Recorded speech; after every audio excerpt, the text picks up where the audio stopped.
সিংহটি পুরো শক্তি দিয়ে মুসাফিরের অর্থাৎ যাত্রীর পেছনে দৌড়াচ্ছিল। মুসাফির দৌড়াতে দৌড়াতে একটি গাছের কাছে পৌঁছালো এবং তখনই লাফ দিয়ে একটি লতার সাথে ঝুলে পড়ল। সিংহটি নিচে এসে তার পড়ে যাওয়ার অপেক্ষা করতে লাগল। কিছুক্ষণ পর মুসাফির ওপরের দিকে তাকিয়ে দেখল একটি কালো সাপ গাছের ডালে বসে আছে, অর্থাৎ মৃত্যু ওপরেও ছিল এবং নিচেও ছিল। হঠাৎ একটি সাদা এবং একটি কালো ইঁদুর এলো এবং লতাটিকে কাটতে শুরু করল। প্রতি মুহূর্তের সাথে সাথে লতাটি দুর্বল হতে লাগল।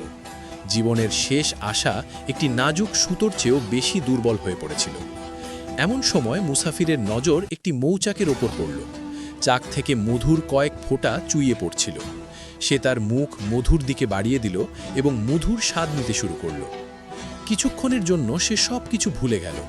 না থাকলো ওপরের সাপের ভয়, না নিচের সিংহের চিন্তা, আর না লতাটির দুর্বলতার অনুভূতি।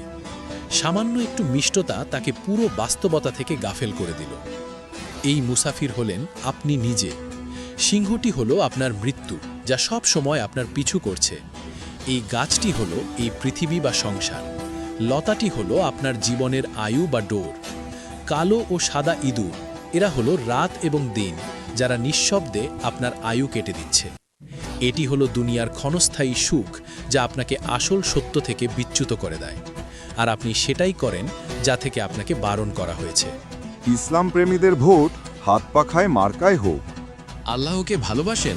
তাহলে like, share, comment, follow, subscribe করুন।